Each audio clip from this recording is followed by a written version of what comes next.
Good morning, friends. It's good to see you this morning. It's a pleasure to be here. This week,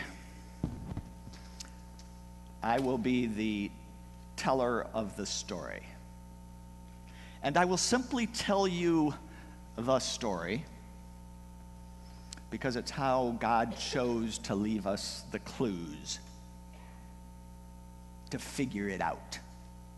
So I will simply tell you the stories because I know you're bright and I trust you are spiritually awake. I will not explain them. I'll simply tell them. I will tell you the stories so that you can understand how your story fits in the big story. So how does your reality nest in the mega narrative of all time? Because if it doesn't nest there, it is meaningless. Abraham had a son of the promise named Isaac. Isaac seemed to have trouble finding a girlfriend, so when he was about 40 years old, his father arranged a marriage for him. He went to a place that was about 500 miles away, brought back a woman named Rebecca. Isaac and Rebecca are married. He loved her, but for whatever reason, they didn't have children. 20 years childless. Now, he doesn't get married till he's 40, so now he's 60, still no children, until finally it occurs to him to pray for his wife. He prays for her. She conceives. She gets larger and larger, so large that she realizes there are two inside, and they're a restless two. There's like this constant little wrestling match going on inside her womb. The first one comes out of the birth canal, and he's a hairy redhead. So it's noticeable enough to be a redhead, right? But he's like the missing link. He's so hairy.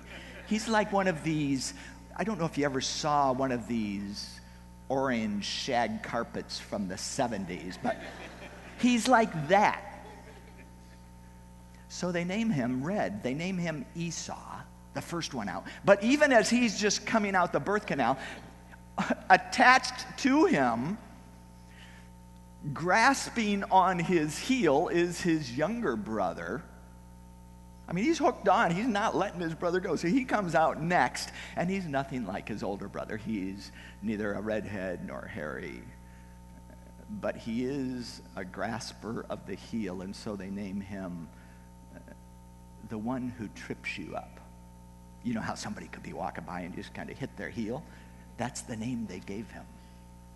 The one who was likely to trip you up. He was that kind of guy. Well, as Jacob and the older brother, the hairy one, Esau, as they grew up, it was apparent they were nothing like each other. If you have brothers or sisters, you may know what this is like. But they were nothing like each other. Esau grew up to be a man who loved to be outdoors. He loved to go hunting. This was his favorite thing. He was a sports guy. He was a killer of animals.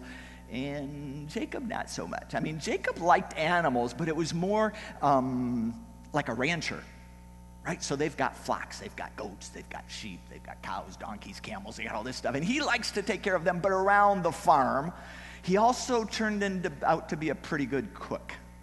So you see how they're different, right?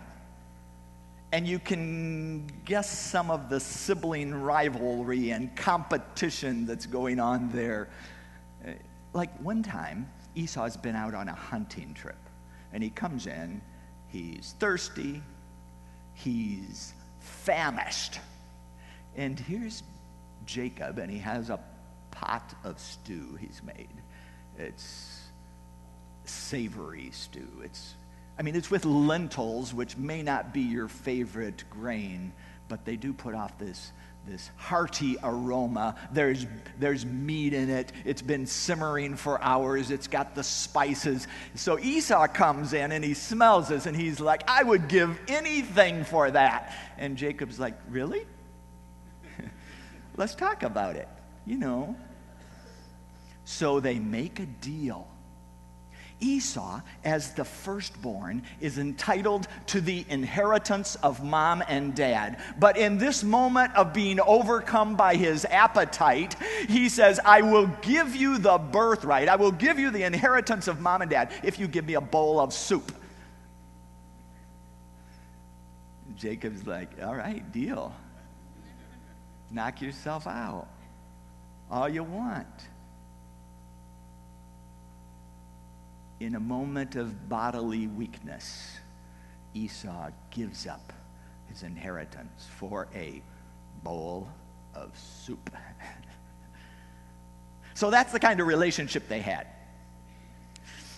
Now, meanwhile, Dad, Isaac, so if the boys are 20, remember 40, 60, he's got to be like 80 now. And he may be a bit of a hypochondriac, because he thinks he's dying. Maybe he's sick, I don't know, but he's in bed and he says, son, come into me. So he calls Esau and son, come into me.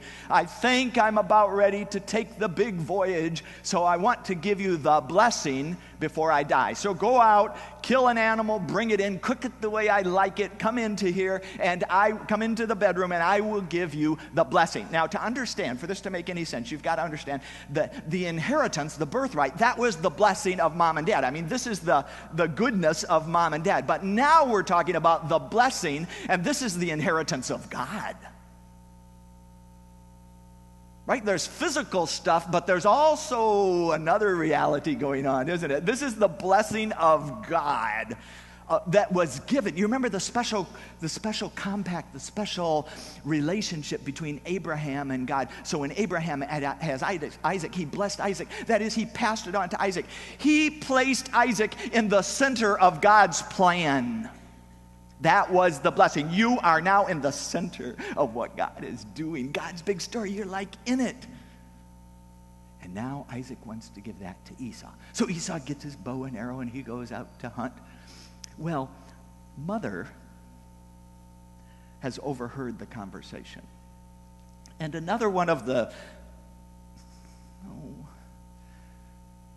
tragic dimensions of this family is that Mother and Father have favorites. And Father loves Esau, and Mother loves Jacob. Mother has overheard the conversation, so she quick calls Jacob in. Honey, come here. Dad's going to give the blessing to Esau, and I'm going to get it for you. Now, Esau's a grasper of the heel, but even he can think, this may not be a good idea, Mom. So what happens, Mom, if I go in there, and even though Dad's eyesight is failing, and he's not going to be able to tell the difference by looking, he's not stupid, Mom. And if he discovers that I am trying to, by deceit, take the blessing, he's going to curse me. Mother said, don't worry about that. The curse will be on me. Just do what I say. So he goes out, he kills 2 kids, he brings them in. She prepares food just the way Isaac likes it. She bakes some bread. You can smell the aroma of that fresh baked bread coming out of the oven. Then she thinks even further than this. She schemes even further. She says, bring me those goat skins of the goats you just killed. So he brings her the goat skins. And because Esau was a hairy man and Jacob was smooth skin, look at the extreme. She ties the goat skins around his neck and around his arms, just in case Dad feels him, so he won't be able to tell the difference. Then she has some of Esau's clothing brought, and she dresses Jacob in his clothing, so he will pass the sniff test, as it were. Then she says, okay, take the food in. So he takes the food in. And he's trying to be like Esau, so he's like, hi, Dad. Sit up, Dad, and eat the food I've prepared for you so that you can give me the blessing. Well, Dad, who is that? Now Jacob has to flat out lie. It's me, the firstborn son, Esau. And Dad's like, are you sure? Come over here. So he goes near, and Dad reaches out, and he feels his forearm. And yeah, it's that, you know how goat hair is. It's kind of that short, prickly hair. He says, oh yeah, that's Esau, all right. He gives him the food. He starts eating it. But Isaac still is not sure, and he does not want to pass the blessing to the wrong son. So he says, come nearer, son. Let me kiss you. So now, in this intimate moment, Jacob leans in, and before he kisses him, Isaac smells him. Oh yeah, that's Esau, all right. I don't know if he didn't bathe a lot or what, but he knew whose clothes were being worn here. Oh yeah, that's Esau. So he eats the food, and then he says, Jacob, I give you the blessing. The blessing is this: you will always have food and new wine. Your brother will serve you, and whoever blesses you will be blessed, and whoever curses you will be cursed. Basically, the blessing God had given to Abraham, that God had given to Isaac, and now he passes it on to Jacob. Jacob says, thanks a lot, Dad, leaves the room. Now, no sooner has he left the room than you know who comes in, right? So here comes Esau, and he's got the food. He's been out hunting. He's got the food, and he's like, hey, Dad, sit up. I've got the food for you. And Dad says, who is that? He says, it's me, Esau, your firstborn. And Isaac starts to tremble. He starts to shake. Oh, no, he says, what have I done? Who was just in here then? And they both know who was just in there. It's the one who trips you up. It's Jacob. They both know. And so now Esau breaks out in this wail. But Father, you have to have saved something for me, because the blessing is irrevocable. He can't take it back. He can't just say, oh yeah, I had my fingers crossed, it didn't matter. I mean, he has given the blessing. And now Esau's like, Father, there has to be something for me. Find something for me. And his father says, all I can say, son, is you will live far from the ranch. You will be a man who lives by the sword. But that at some point in the future, you will rise up and throw his yoke off your neck. Which is not really much of a blessing, is it? Esau knew it wasn't much of a blessing. He left the room in a rage. He left the room muttering. Here's what he said. As soon as Daddy Dearest dies, I'm killing that brother of mine. Well, Rebecca got wind of this. She called Jacob in. She said, honey, you got to leave. Go back to my home. They'll take care of you there. So Jacob leaves. He begins this 500-mile journey getting back there to where his mother was from. He goes there. He finds his mother's brother, a man named Laban, and he falls in with that family. He not just falls in with him, he falls in love with Laban's daughter, really his cousin. Her name is Rachel. She is a beautiful lass. She has a pleasant figure and a beautiful face. And he's like, I want her like crazy. So he goes to Laban and he says, I want Rachel. What's it going to cost me? What's the deal? I mean, that's the way he sees. He's a transactional guy. What's the deal? Laban says, I'll tell you what I'm going to do for you, friend. I'll sell my daughter to you if you work for me 7 years. You know, it's the dowry. 7 years of labor and you can have Rachel. Jacob says, put her there, partner. So they make this deal. He works 7 years, but the 7 years pass as though they were 7 days. He's so head over heels in love with Rachel. At the end of the 7 years, big wedding, right? These are wealthy people. It's a big deal. Everybody comes. There's a lot of dancing. There's a lot of music. There's perhaps a little too much drinking, perhaps a little too much eating. As night falls and they're under the starry sky of the desert, there is the tent prepared for the bride and the bridegroom. And Jacob anxiously, great anticipation, goes into the tent. He closes the door, closes the flap. And his father-in-law switches girls. And instead of putting Rachel in the tent with him, in the darkness of the desert night, he puts the older sister, who was not quite as lovely of figure or face. He slips Leah in the tent. Jacob makes love to her. The wedding is consummated. They are married. When the sun rises in the morning, he turns over and yikes. It's the wrong woman. He storms out to his father-in-law. What have you done? Well, the father-in-law comes up with this complicated excuse. But he says, but I'll tell you what I'll do. I'm going to make you a deal you cannot refuse. If you work for me another 7 years, I will give you Rachel that time.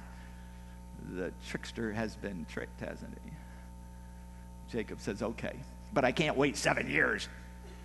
He says, okay, next week. I'll give it to you next week, but then you're going to work for me 7 years, right? And he says, okay, I'll do that. So 1 week later, there is another wedding. He marries Rachel. So now he's got the two wives. His father-in-law gives each of them a maidservant to go with them. So now there's like this group of 5 adults in this household. And the dysfunctions of the family only increase. I mean, if it wasn't bad enough what's going on between Esau and Jacob, now you've got Rachel and Leah, all their sibling rivalry, and they decide as mature adult women that the competition will be held on the basis of who can produce the most children for their husband. So Leah starts out, and she turns out to be really fertile. I mean, she's having kids year after year. Whereas poor Rachel, although she's lovely to look at, she can't have a child. She's barren. So she gets the bright idea, I know, I'll get my servant, give her to my husband, and that will kind of be my child. She can be like a surrogate mother. So Jacob makes love to her servant, has a child. Leah says, well, 2 can play this game, sister. So she gets her servant, and now Jacob. So now they've got 4 women having all these children, and it's just this messed up family. Right in the center of God's story.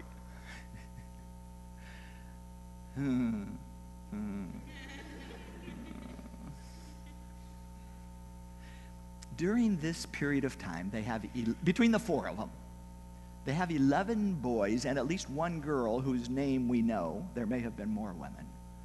So now this is a whole big family. And during this same time, Jacob has taken revenge upon his father-in-law by manipulating things and managing the herd so that his herd has gotten huge while his father-in-law's herd has grown smaller and smaller. So much so that there is anger between the 2 households.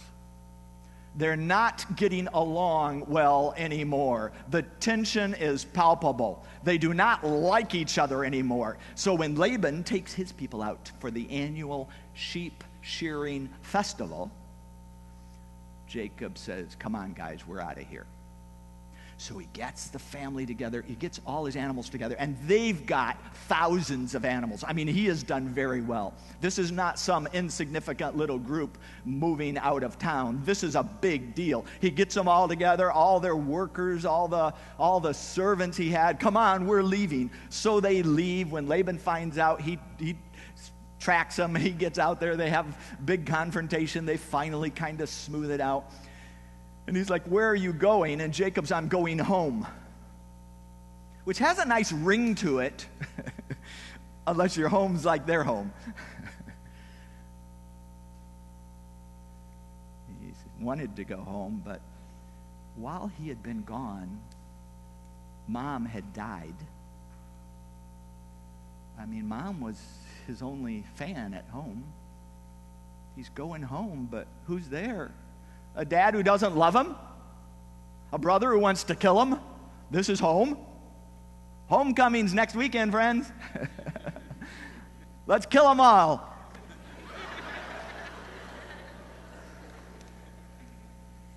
If you're listening on the internet, that was said in jest. So he's going home, but he suspects his brother's going to kill him the first chance he gets. So he comes up with a plan. He's always got a plan, right? So he comes up with a plan. He says, okay, I'm going to send out the scouting party. So the scouting party goes on ahead. He says, find Esau, tell Esau I'm coming, and then come back and tell me how he reacts. So the scouting party goes out. They find Esau. They come back. And Jacob said, well, how is he? Oh, he's doing fine. What did he say about me? Is he going to receive me well? And they said, well, kind of hard to tell, but he has 400 fighting men, and he's coming this way. Maybe not so much, you know. It's all catching up with him. All the stuff he's done is coming behind him. Catching up with him. Now what do I do? He says, I know. I'll soften him up. So he takes his animals. He gets like 200 sheep. He sends them on ahead as a present, along with some servants. Sends them on ahead. Okay, here's what you say. When you see Esau and he says, what are all these animals? You say, these are from Jacob, and he's sending them to you because he likes you so much. Okay, go. And then he waits a couple hours, and then he says, okay, now bring, was that goats or sheep? What did I say? Sheep first. Actually, it was goats first. Next were the other ones, the goats, right? So then he says, he gets like 200 goats, and he sends them on ahead with the servants. Then he waits a couple hours, and then he gets the cows. He gets like 50 cows and 10 bulls and 40 cows. And he says, okay, now you guys go on ahead. So he's sending these one after another. His hope is that he will soften up his brother and he may not kill him. Then he gets the camels, like 30 camels, and he sends them on. All of these are gifts, trying to fix it. Finally, there are the donkeys, the last. There are 5 groups, so he sends them on all ahead. Now all he's got left is his family. It's his immediate family is left there. There's a brook there called the Jabbok Brook. And he says to the family, you guys cross on over. I'm going to spend the night here alone. He spends the night alone under the desert sky. And he's not alone. So as he's lying there trying to sleep, you know how it is, sometimes you just can't sleep. He realizes another man has come in to the camp. And this man grabs him, and they start to struggle with each other. There is an epic struggle, an epic wrestling going on there in the ground, and neither one of them seems to be able to get the best of the other one. You know, at one moment it looks like one guy's got the guy pinned, and then he's getting thrown off, and it just goes on, and they're totally worn out, and especially Jacob can't go on. Finally, the sun comes up, and it finds them still there, locked in this kind of death grip of neither one of them will let the other one go. And the other man says, this mysterious opponent, supposed opponent, the one with whom he wrestles, this other being says, I've got to go now. Jacob says, I will not let you go unless you bless me. This other man says, what's your name?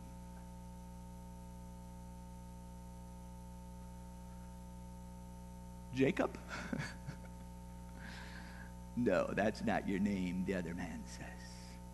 From now on, your name is Israel. Your name is Israel because you have wrestled with God.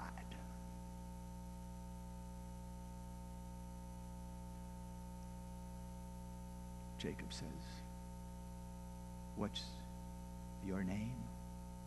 To the man. The man says, don't even ask. Hard to pronounce.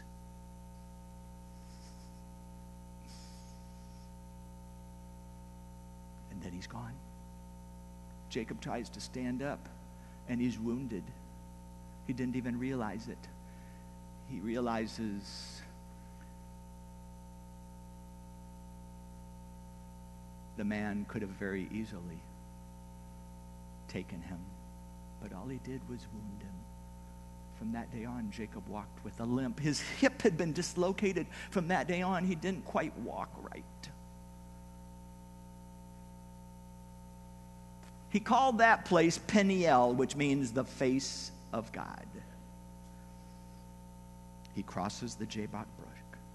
His family's there, and he says, okay, we will continue the journey, but now I am going out front. So he goes out in front of the 4 groups of women and their children. He goes out in front. He can see Esau coming with the 400 marching men. There's this cloud of dust coming to him. Jacob throws himself on the ground, stands up, throws himself on the ground, stands up, throws himself on the ground, stands up. 7 times he bows down before Esau. Esau rushes up, reaches out his hand, and embraces him. He gives him this mammoth, hairy, red guy hug, and he just squeezes him, and they kiss each other on the cheeks. And then they do this strange thing they probably have never done in their whole life. They just break down and cry like little boys together. They're crying, and finally Esau's like, who are all these people? Jacob said, this is how God has blessed me. They become friends that day. It's still a bit of an awkward friendship, but I can tell you that at the end of it, when Isaac finally died, both Jacob and Esau were together to bury him. And if you have paid attention, you will know that Jesus told a parable not unlike this story, in which 2 brothers who didn't get along very well, the youngest one took a long trip. And when he came back, it wasn't the older brother who embraced him. It was the Father that we all want to love us. It was the Father who embraced the prodigal son. Let's pray. Father of love, you have left us these clues about who you are, how you are, and how we can walk with you. I pray that you will be with my sisters and my brothers as we each tease out the meaning of these stories you have left for us and understand how we fit into your big story. I pray in the name of Jesus. Amen. Thank you, friends.